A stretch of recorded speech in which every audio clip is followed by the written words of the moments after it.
لیکن میں انشاءاللہ اس حوالے سے اس درسگاہ میں وہ علوم پڑھائے جائیں گے جس سے پیارے مصطفیٰ علیہ السلام کی معرفت ہوگی، اور یقین جانیے جب آپ حضور تک پہنچ جائیں یقین کر لیجئے کہ پھر خدا تک بھی پہنچ جائیں۔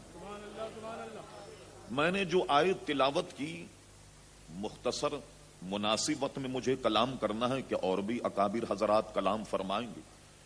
ارشاد باری تعالیٰ ہوا هو الذی ارسل رسولہ بالہدی ودین الحق، وہی ہے جس نے اللہ تبارک وہی ہے جس نے پیارے مصطفیٰ صلی اللہ علیہ وسلم کو دین حق اور ہدایت کے ساتھ بھیجا، لیظہرہ علی الدین کلہ، تاکہ اس کا دبدبا اس کا غلبہ تمام ادیان پر ظاہر ہو جائے۔ اور دیکھو میرے حبیب کوئی تمہاری گواہی دے یا نہ دے، وَکَفَى بِاللَّهِ شَہِیدًا، تمہاری گواہی کو تو تمہارا رب ہی کافی ہے۔ میں صرف ایک جملے پر کلام کرتا ہوں، یہ کیوں فرمایا هُوَ الَّذِي أَرْسَلَ رَسُولَهُ، وہی ہے جس نے اپنے رسول کو بھیجا۔ یہ بھی تو ہو سکتا تھا کہ یہ کہا جاتا وہ رحمان ہے جس نے رسول کو بھیجا، وہ کریم ہے جس نے رسول کو بھیجا، وہ جبار ہے جس نے رسول کو بھیجا، وہ قہار ہے جس نے رسول کو بھیجا۔ اپنا نام کیوں نہیں لیا، بلکہ فرما وہی ہے جس نے اپنے رسول کو بھیجا۔ ایمان سے کہیے جب تک رسول نہ بتائے کہ میرا بھیجنے والا کون ہے معرفت الہی ہوگی؟ اللہ کو پہچانو گے؟ نہیں پہچان پاؤ گے جب تک کہ مصطفیٰ نہ بتائیں کہ میرا بھیجنے والا کون ہے، اس وقت تک معرفت الہی نہیں ہوگی۔ اور جس احمق نے یہ سمجھ لیا کہ بغیر مصطفیٰ کے خدا کو پہچان لے، ممکن ہے حضور کو بیچ میں سے نکال دیا جائے توحید مضبوط ہو جائے گی، بالکل بیکار۔ پیارے مصطفیٰ سے صرف نظر کر کے توحید کو ہاتھ سے پکڑ لیا جائے تو عزیزان گرامی خام خیالی ہے۔ جب تک مصطفیٰ تک نہیں پہنچو گے خدا تک پہنچو گے۔ اب آئیے میں بڑے آسان انداز میں آپ سے کہتا ہوں، آپ اس دنیا پر نظر ڈالیے، ہم نے بھی دنیا دیکھی، آپ بھی دنیا دیکھ رہے ہیں۔ ہم نے دیکھا کہ مختلف طریقے سے پروفیسر صاحب، ڈاکٹر صاحب کا، امین ملت کا تو بڑا مشاہدہ اس دنیا میں دیکھیں کہ کوئی پتھر کو پوج رہا، کوئی چاند کو پوج رہا، کوئی سورج کو پوج رہا، کوئی کسی کی پرستی، کسی کی کوئی آگ کو پوج رہا۔ بڑی بڑی قیمتی لکڑیاں آگ میں ڈالی جاتی ہیں، جب آگ روشن ہوتی ہے تو اس کی پوجا کرتے ہیں۔ اس احمقوں سے پوچھو اس آگ کو جس کو تم نے روشن کیا، بڑی بڑی قیمتی لکڑیاں ڈال کر اگر 2 بالٹی پانی ڈال دیا جائے تو تمہارے خدا کا کیا بنے گا؟ کوئی کس کو، کوئی سورج، کوئی چاند، کوئی آگ کو پوج رہا۔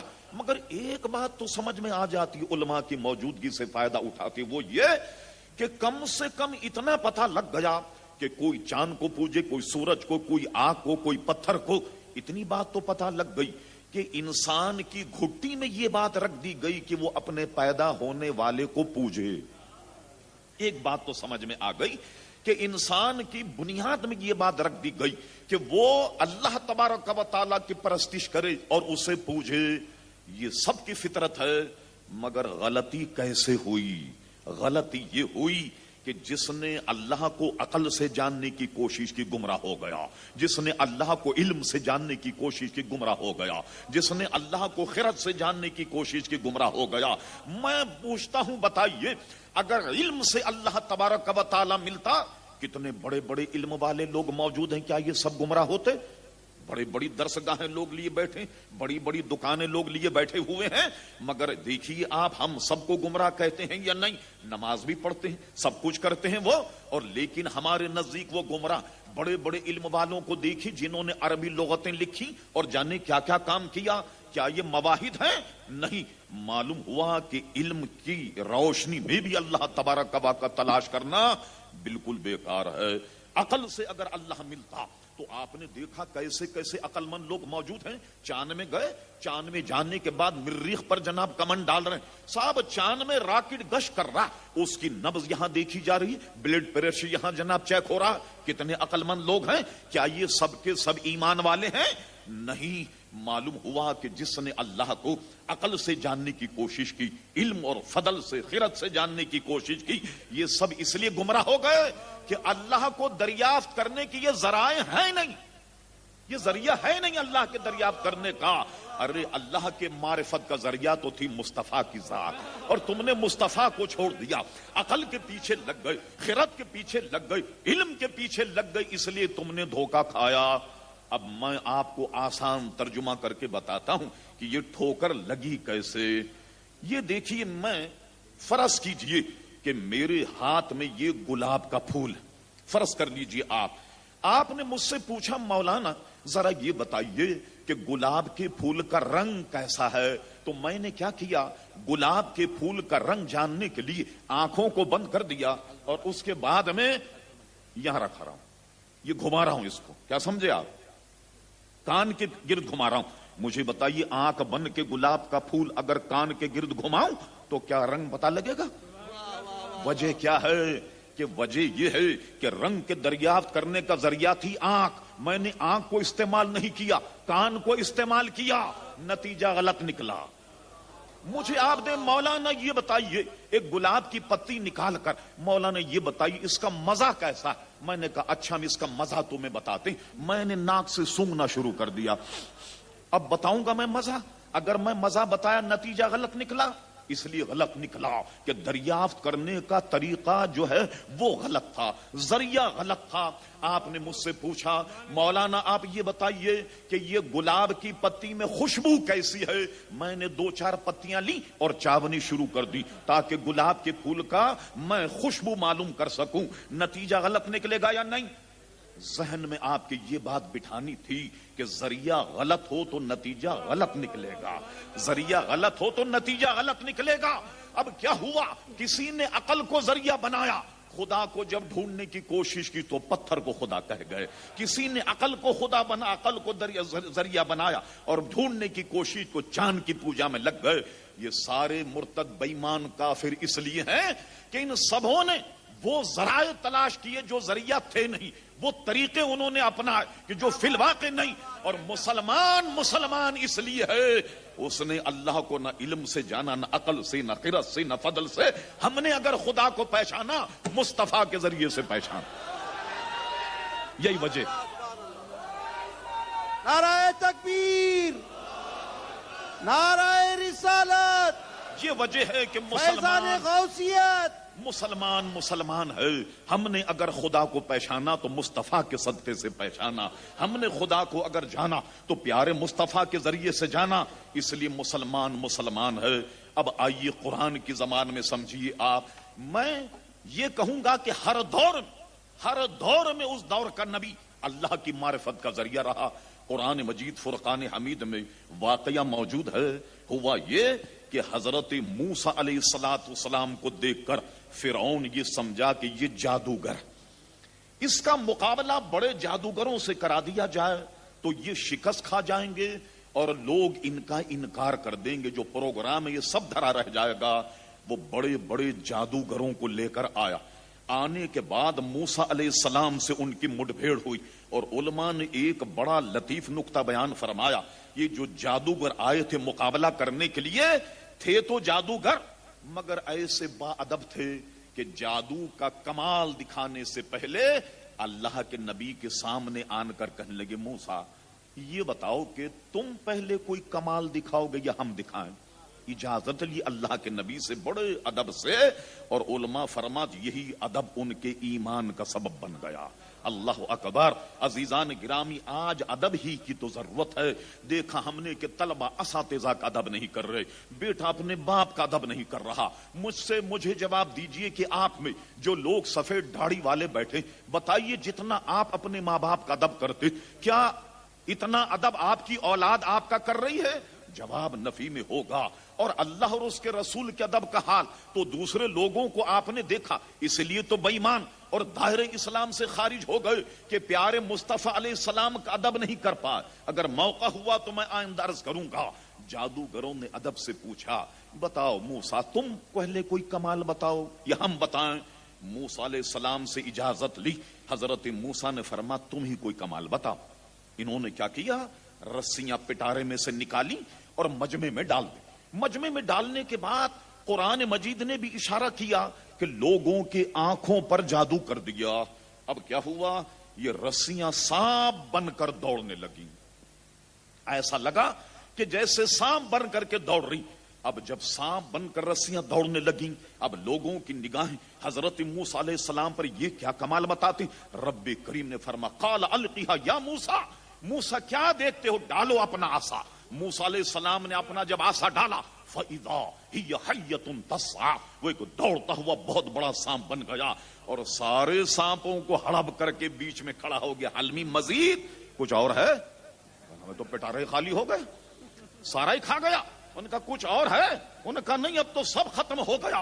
رب کریم نے فرمایا قال خذها ولا تخف, موسیٰ آگے بڑھ اور اسے اٹھا لے. سنعیدها سیرتها الاولى, ہم اس کو پچھلی سیرت پر پھیر دیں گے. موسیٰ علیہ السلام جب اپنا سانپ کو پکڑا, وہ پھر عصا بن کر, اور موسیٰ علیہ السلام کی بغل میں سارے جادوگر سر جوڑ کے بیٹھے کہ او میرے ابا, یہ کون سا جادو.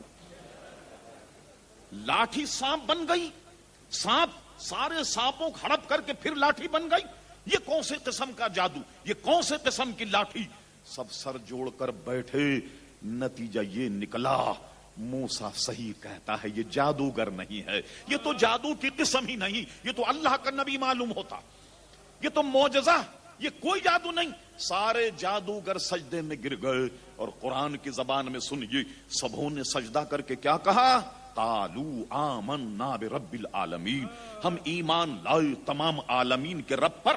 علماء سے پوچھئے, بظاہر ایسا لگتا ہے کہ یہ بالکل کافی تھا. قالوا آمنا برب العالمین. آج بھی ہمارا پڑوسی یہی کہتا کہ میاں لا الہ الا اللہ, لا الہ الا اللہ, لا الہ الا اللہ, بس یہی کافی ہے. اگر یہ کافی ہوتا تو دیکھو جادوگر بالکل ان پر جاہل, جادو کے علاوہ کچھ نہیں جانتے, مگر اتنا ضرور سمجھ لیا کہ یہ اللہ کا نبی ہے. سب سجدہ ریز ہوئے. قالوا آمنا برب العالمین, ہم ایمان لائے عالمین کے رب پر. اور اس کے آگے کیا کہہ گئے, رب موسیٰ و ہارون, اس رب پر ایمان لائے جو موسیٰ اور ہارون کا رب ہے. کیا سمجھے آپ, مطلق نہیں کہ جسے دنیا کہتی اس رب پر ایمان لیا. دنیا تو جانے کس کس کو رب کہتی ہے. فرمایا سنو, ہم ایمان تو لائے عالمین کے رب پر, مگر اس رب پر ایمان لائے رب موسیٰ و ہارون, جو موسیٰ اور ہارون کا رب ہے. آج اس کی روشنی میں بغیر تردد کے یہ کہا جا سکتا کہ اہل سنت و جماعت کسے رب کہتی ہے. ارے ہم اسے رب کہتے ہیں جو میرے مصطفیٰ کا رب ہے, ہم کسی اور کو رب نہیں کہہ رہے, ہم اسے رب کہتے ہیں جو پیارے مصطفیٰ صلی اللہ تعالی علیہ وسلم کا رب. نعرہ رسالت, ہر دور میں علماء اہل سنت معرفت الہی کا ذریعہ رہا. اب آئیے حدیث شریف کی زبان میں صحابہ کرام علیہم رضوان کی پختگی, ان کا ایمان کہ رب کریم ان کے نالین کے صدقے ہمیں وہ ایقان عطا فرما دے, ہمیں وہ ایمان عطا فرما دے. اگر کسی کو سند دیکھنی اس روایت سے متعلق نشیب و فراز, اعلی حضرت امام اہل سنت مجدد و دین و ملت پروان شمع رسالت عظیم البرکت عظیم المرتبت مولانا شاہ احمد رضا خان فاضل بریلوی رحمت اللہ علیہ کی الامن والعلا, اس کا مطالعہ کر لیا. اگر اس حدیث کی جرا اور سند اگر کسی کو چاہیے, سنیے, ہوا یہ بڑا عجیب حدیث ہے جو ایمان تازہ ہو جائے. میرے اور آپ کے آقا نے ایک دن ایک اعرابی سے گھوڑا خریدا, گھوڑا خرید لیا, پیسے دے دیے, اس نے گھوڑا دے دیا. اب وہ تو چلا گیا گھوڑا بیچ کر, اب گھوڑا ہے پیارے مصطفیٰ علیہ السلام کے پاس. ایک دن اس اعرابی کو جانے کیا سوجھی, واپس آ گیا. توجہ کیجئے ذرا, واپس آیا اور کہنے لگا اے محمد صلی اللہ علیہ وسلم, وہ میرا گھوڑا آپ کے یہاں رکھا ہوا, ذرا وہ مجھے دے دیجیے. اس نے فرمایا کیا تو نے فروخت نہیں کیا, کیا تو نے بیچا نہیں تھا؟ کہتا نہیں میں نے تو نہیں بیچا. فرمایا تو نے تو فروخت کیا, تو نے تو بیچا. وہ اعرابی ایسا ہوشیار تھا, کہنے لگا اچھا چلیے بات ختم کرتے ہیں, اگر ہم نے بیچا کوئی گواہ لے آئیے, ہم ہارے آپ جیتے کوئی گواہ پیش کر دیجئے تاکہ ہم ہار جائیں آپ جیتے, گھوڑا آپ کا. لیجئے تکرار بڑھتی چلی گئی, اس پر گفتگو اور اصرار بڑھتا چلا گیا. صحابہ کرام علیہم رضوان جمع ہوتے گئے, ایک جمع غفیر صحابہ کا جمع ہو گیا, اور وہ اعرابی یہی کہنے لگا اور یہ کہتا کہ میں نے گھوڑا آپ کو نہیں بیچا, اگر بیچا ہے تو آپ کوئی گواہی لے آئیے. کون گواہی دیتا بغیر دیکھے؟ میرے آقا کا ارشاد ہے کہ کوئی شخص بن دیکھے اگر کوئی گواہی دے وہ اطمینان کر لے کہ اس کا ٹھکانہ جہنم ہے. آج کل مقدمات میں مسلمانوں کے دیکھیے، ارے صاحب چوری کا گواہ، قتل کا گواہ، غارت کا، جیسا چاہے گواہ لے لیجیے۔ آج کل تو لوگوں کا ذریعہ معاش جھوٹی گواہی دینے پر ہے۔ ربی کریم مسلمانوں کی حالت کو بدلے۔ اب وہاں تو کوئی گواہ موجود نہیں، کسی نے دیکھا نہیں، اور اندیکھے کوئی گواہی دیتا بھی کیسے؟ ایک اصرار بڑھتا چلا گیا، لوگ جمع ہو گئے۔ اللہ اللہ، میرے آقا کے غلام ہیں حضرت خزیمہ رضی اللہ عنہ، وہ ادھر ٹہلتے ہوئے کہیں نکلے، دیکھا کہ کچھ مجمع لگا ہوا، انہوں کا ہم بھی تو جا کر سنے کہ معاملہ کیا۔ یہ پہنچ گئے، ایک شخص حضور سے تکرار کر رہا، کیا معاملہ ہوا؟ کسی نے کہا صاحب یہ ہوا کہ حضور نے گھوڑا خریدا اور یہ شخص یہ کہتا ہے کہ گواہی لے آؤ، میں نے گھوڑا نہیں بیچا۔ انہوں نے کہا حضور کیا فرماتے؟ کہا حضور تو فرماتے کہ میں نے خریدا۔ انہوں نے کہا بس اب ہٹ جاؤ۔ آ گئے بیچ میں اعرابی کے سامنے، فرمایا اعرابی میں گواہی دیتا ہوں کہ مصطفیٰ نے تجھ سے گھوڑا خریدا، میں گواہی دیتا ہوں کہ تجھ سے حضور نے گھوڑا خریدا۔ بھئی یہ سننا تھا، مقدمہ تو وہ ہار گیا، وہ تو چلا گیا۔ صحابہ کرام یوں کہیے کہ منظر ایسا تھا، ہر شخص انہیں گھور کر دیکھ رہا ہے کہ تم نے گواہی کیسے دی؟ یہ تو کوئی گواہ موجود نہ تھا کہ گواہی تم نے کیسے دی؟ حضرت خزیمہ کو سنیے کیا کہہ گئے، اللہ اللہ، کہتے ہیں تم یہ کہتے ہو نا میں نے نہیں دیکھا یہ گھوڑے کا معاملہ اور میں نے گواہی دی۔ انہوں نے کہا میں نے تو اللہ کو بھی نہیں دیکھا، میں نے تو قیامت کو بھی نہیں دیکھا، میں نے تو جہنم کو بھی نہیں دیکھا، میں نے تو حشر کو بھی نہیں دیکھا۔ ارے جب اتنی بڑی بڑی گواہیاں پیارے مصطفیٰ کے کہنے سے دے دی تو کیا گھوڑے کا مقدمہ توحید کے مقدمے سے بڑھ کر ہے؟ نعرہ تکبیر، نعرہ رسالت، نعرہ رسالت، حضرت مجاہد اہل سنت۔ جب توحید کی گواہی بغیر دیکھے دے دی، یہ تو اونٹ کا مسئلہ، تو گھوڑے کا مسئلہ کتنا معمولی سا ہے۔ اللہ اللہ، اب ہوا کیا؟ آج کل کے بادشاہ، آج کل کے صدر کسی سے خوش ہو جائیں، کسی کو وزیر بنا دیتے، کسی کو سفیر بنا دیتے، وغیرہ وغیرہ۔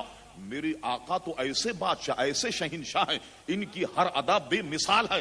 آج تو میرے آقا خزیمہ پر کوئی تعریف نہیں کر رہے کہ تم نے گواہی کیسے دی، بلکہ لیجئے انعام کا اعلان ہو رہا، اور انعام بھی بڑا عجیب و غریب ہے۔ فرمایا اے میرے غلام سنو، اب جو خزیمہ نے یہ کام کیا، گویا میں اس کی گواہی اتنا خوش ہوں کہ میں آج تمہیں قانون دیتا ہوں اور خزیمہ پر انعام کرتا ہوں، اور وہ انعام یہ ہے کہ آج خزیمہ اب جب بھی گواہی دے گا، اس کی ایک گواہی 2 آدمی کے برابر مانی جائے گی، ایک گواہی 2 آدمی کے برابر مانی جائے گی۔ اب آئیے ذرا، اس سے تو بہت ساری سلسلے نکل گئے۔ اب میرے جیسا آدمی سوچنے لگ گیا کہ ایک آدمی کو حضور فرما رہے ہیں یہ 2 گواہ ہے، اور قرآن مجید تو فرماتا کہ 2 گواہ لاؤ، اور حضور فرماتے ہیں 1 گواہ ہے۔ نتیجہ یہ نکلا کہ میرے پیارے آقا پیارے مصطفیٰ علیہ السلام اللہ تعالیٰ کے کارخانے کے ایسے مالک ہیں کہ جس کو چاہے قرآن کے کسی بھی حکم سے مستثنا کر دیں۔ سبحان اللہ، سبحان اللہ۔ خزیمہ کو نکال دیا نعرہ قرآن کے تکبیر، حکم سے، نعرہ رسالت، اس حکم سے نکال دیا۔ کیسے مالک ہیں؟ اس کا نتیجہ یہ نکلا کہ جو یہ کہے کہ حضور صرف قانون داں ہیں، ارے حضور قانون داں ہیں، قانون ساز ہیں۔ جو دہن سے نکل جائے سمجھ لو کہ مرضی مولا وہی ہے، جو زبان سے نکل جائے سمجھ لو کہ پتھر کی لکیر ہے۔ اعلیٰ حضرت امام اہل سنت مجدد میت حاضرہ صاحب الحجت القاہرہ المؤید ملت طاہرہ مولانا شاہ احمد رضا خان فاضل بریلوی رحمت اللہ علیہ فرماتے ہیں حکم نافذ ہے تیرا، خامہ تیرا، سیف تیری، دم میں جو چاہے کرے، دور ہے شاہ تیرا۔ اور ایک جگہ فرمایا وہ زبان جس کو سب کن کی کنجی کہے، اس کی نافذ حکومت پہ لاکھوں سلام۔ اللہ کے کارخانے کے ایسے مالک کہ ایک ہی آدمی کو کہہ دیا کہ یہ 2 گواہوں کے برابر ہے، کیونکہ میں تو مالک ہی کہوں گا کہ وہ مالک کی حبیب یعنی محبوب و محب میں نہیں میرا تیرا۔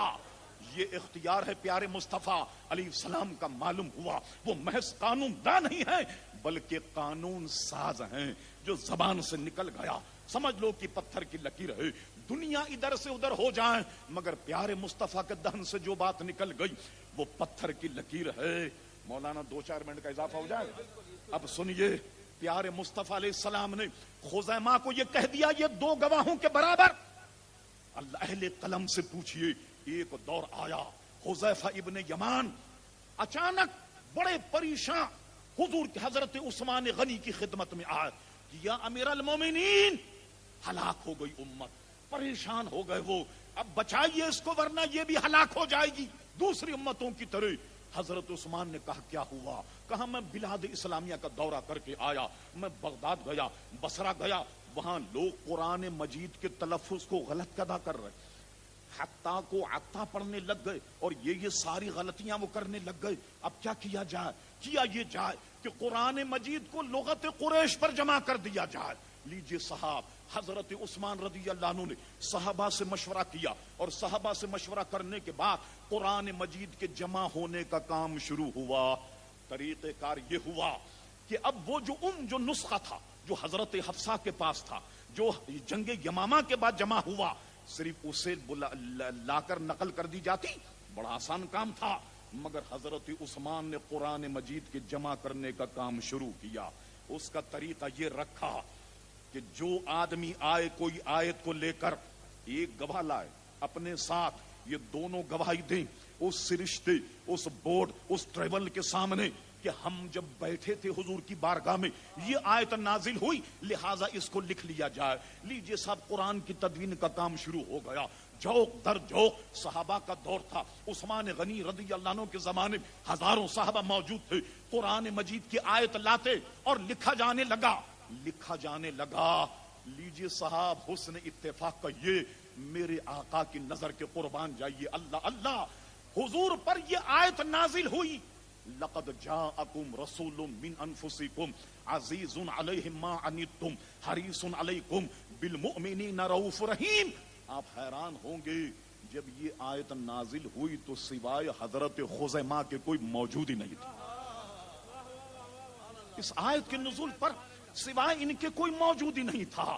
علماء سے پوچھئے، بڑے بڑے محققین نے کچھ لکھا، اس زمانے کا ڈاکٹر حمید اللہ اس نے بھی بہت کچھ لکھا۔ ارے صاحب، اب اگر اس پر اعتراض ہو کہ کوئی اور گواہ لاؤ اور گواہ اگر نہ ملتا، علماء موجود ہیں، یہ آیت کیسے لکھی جاتی، اس نسخے میں کیسے لکھی جاتی کہ گواہ تو کوئی موجود نہ تھا۔ حضرت خزیمہ پہنچے کہ میرے پاس یہ آیت، بورڈ نے اعتراض کیا، خزیمہ 2 گواہوں کی ضرورت ہے، ایک گواہ اور لاؤ۔ انہوں نے کہا میرے پاس گواہ تو نہیں ہے، مگر اس کے گواہ میں لاتا ہوں کہ میرے آقا نے میرے بارے میں فرمایا کہ خزیمہ جس معاملے میں گواہی دے گا اس کی گواہی 2 آدمی کے برابر ہوگی۔ بورڈ نے ان کی دلیل کو مان لیا اور ماننے کے بعد ان کی آیت کو اس میں شامل کر لیا گیا۔ میرے آقا نے سبحان اللہ کئی سال پہلے اہتمام کر دیا، اور کیوں نہیں ہو کہ یہ آج کل کے لوگ جو یہ کہیں یہ پتہ نہیں، یہ پتہ نہیں، یہ پتہ نہیں، اور یہ کوئی اور غیب کیا تم سے نہا ہو بھلا؟ جب نہ خدا ہی چھپا تم پہ کروڑوں درود، جب اللہ تبارک و تعالیٰ کی ذات حضور علیہ السلام سے نہیں چھپی تو کوئی اور چیز حضور کی نظروں سے اوجھل کیسے عزیزان گرامی ہو سکتی ہے؟ تو میرے آقا نے قرآن مجید کی تدوین میں کتنی پیاری گویا اہتمام انصرام کر دیا، کتنا پیارا کہ ایک حضرت خزیمہ کے 2 کے برابر قرار دے کر سارے مسئلے کو گویا پوری فائل کو بند کر کے رکھ دیا۔ میں کہہ یہ رہا تھا کہ بغیر پیارے مصطفیٰ کے ذریعے خدا کو نہیں پہچان پاؤ گے۔ اب آئیے، جو لوگ یہ کہنے لگے کہ جناب حضور علیہ الصلوۃ والسلام کو بیچ میں سے نکال دیا جائے، لوگ یہ سمجھے کہ حضور پر جتنا تبرہ کیا جائے توحید کا مقدمہ مضبوط ہوگا، بزرگوں پر جتنا تبرہ کیا جائے توحید کا مقدمہ مضبوط ہوگا، غوث اعظم کی شان میں جتنی بکواس کی جائے توحید کا مقدمہ مضبوط ہو جائے گا۔ حضور کو کہنے لگ گئی یہ تو گاؤں کے چودھری تھے، معاذ اللہ یہ تو ڈاکیا تھے، ڈاکیا آتا ہے ڈاک دی اور چلا گیا، اب ڈاک کو پڑھا کیجیے آپ، اس سے کیا مطلب کہ کون خط دینے والا، کس کس طریقے سے لوگوں نے حضور علیہ الصلوۃ والسلام پر عزیزان گرامی حملے کیے۔ یہی تو حملوں سے ہم اور آپ کو بچانے والے امام اہل سنت تھے اپنے دور۔ رب کریم ان کی قبر کو رحمت و رضوان کے پھولوں سے بھر دے، اور انہیں یہی سبق دیا کہ یہ لوگ خدا سے دور نہیں بلکہ مصطفیٰ سے دور کر کے تمہیں خدا سے دور کرنا چاہتے ہیں، حضور سے دور کر کے اور تمہیں خدا سے دور کرنا چاہتے ہیں، اس لیے حضور علیہ السلام پر تبرہ شروع کر دیا۔ ارے کعبے کس منہ سے جاؤ گے غالب، شرم تم کو مگر نہیں آتی، یہ تم حضور کے بارے میں کہتے؟ اللہ اللہ، انہوں نے کہا کہ حضور کو بیچ میں سے نکال دیا جائے تو توحید مضبوط ہو جائے گی۔ مولانا روم نے اپنے انداز میں سمجھایا، فرمایا کہ ایک طالب علم تھا کسی عالم کا، اور وہ بہنگا تھا، نگاہیں ٹیڑھی ہوتی، اسے ہر چیز دو نظر آتی تھی۔ ایک دن استاد نے کہا بیٹا ذرا حجرے میں آئینہ رکھا ہوا ذرا اٹھا کر کے لے آؤ۔ یہ مولانا کے حجرے میں گیا، نگاہ تو اپنی نگاہوں کا قصور تھا، اسے دو نظر آئے، واپس آ کر کہنے لگا استاد جی حجرے میں تو دو آئینے رکھے ہوئے، ادھر والا لاؤں یا ادھر والا لاؤں؟ استاد کو غصہ آ گیا، حجرہ میرا، آئینہ میرا، کمبخت مجھے پتا نہیں کہ دو ہیں یا ایک۔ استاد کو جھنجھلا سوجی، مولانا کہتے ہیں اس نے کہا ایک پتھر لے جا، یہ جو دو شیشے رکھے ہیں ادھر والا توڑ دے، ادھر والا اٹھا کر کے لے آ۔ یہ گیا، قصور تو اس کی نگاہوں کا تھا، اس نے جناب نشانہ باندھا ایک شیشے کا ادھر والے کا، اور ایسے کر کے جب پتھر مارا، نگاہوں کا قصور جب دیکھا تو دونوں آئینے ٹوٹے ہوئے تھے۔ تم سمجھے رسالت کا مقدمہ الگ ہے، توحید کا مقدمہ الگ ہے۔ ارے مصطفیٰ سے گئے تو خدا سے بھی گئے، رسالت سے انکار کیا توحید کا انکار بھی ہو جائے گا۔ نہ جناب خدا ہی ملا، نہ وصال صنم، نہ ادھر کے رہو گے نہ ادھر کے رہو گے۔ آؤ میں دعوت دیتا ہوں، یہ جامعہ، یہ دارالعلوم قادریہ غریب نواز یہ کام یہ کرے گا کہ تمہیں مصطفیٰ کی پہچان بتا دے گا۔ تم آ تو جاؤ، حضور کو جاننے لگ جاؤ گے، حضور کو پہچاننے لگ جاؤ گے، اور یقین جانو کہ جب حضور کو پہچان لو گے تو اللہ تبارک و تعالیٰ تک پہنچ جاؤ گے، اللہ تبارک و تعالیٰ کو بھی پہچان لو گے۔ بات آپ کی سمجھ میں آ گئی ہوگی۔ هو الذی ارسل رسولہ، اس نے اپنا پتہ نہ دیا تاکہ یہ پتہ لگ جائے کہ بھیجنے والا کون ہے، وہ مصطفیٰ بتائیں۔ پھر مصطفیٰ نے فرمایا کہ میرا بھیجنے والا اللہ تبارک و تعالیٰ ہے، تو حضور کے صدقے میں معرفت الہی ہوئی۔ ارے بڑے بڑے دیوبند اور جانے کون کون سے بن یہ نہیں سمجھ پائی اس نقطے کو، ایک آزاد من شاعر نے سمجھ لیا۔ با مصطفیٰ بی رسا خیش راک دی ہماؤز گربون رسیدی تمام بول حبیز، ایک شاعر سمجھ گیا اور یہ بڑے بڑے لوگ نہیں سمجھ پائے۔ آؤ اہل سنت کی دعوت کو قبول کرو، علماء اہل سنت کی دعوت کو قبول کرو، مصطفیٰ کے ہو جاؤ تو خدا کے ہو جاؤ گے۔ یہ تو میرے آقا کی ایک جھلک میں نے آپ کے سامنے پیش کی، اور میں یہ کہتے ہوئے رخصت ہوتا ہوں، سرور کہوں کہ مالکو مولا کہوں تجھے، باغ خلیل کا گل زیبا کہوں تجھے، تیرے تو بس عیب تناہی سے ہیں بری، حیراں ہوں میرے شاہ میں کیا کیا کہوں تجھے، لیکن رضا نے ختم سخن اس پہ کر دیا، خالق کا بندہ خلق کا مولا کہوں تجھے۔ نعرہ تکبیر، نعرہ رسالت، مجاہد اہل سنت، مسلک اعلی حضرت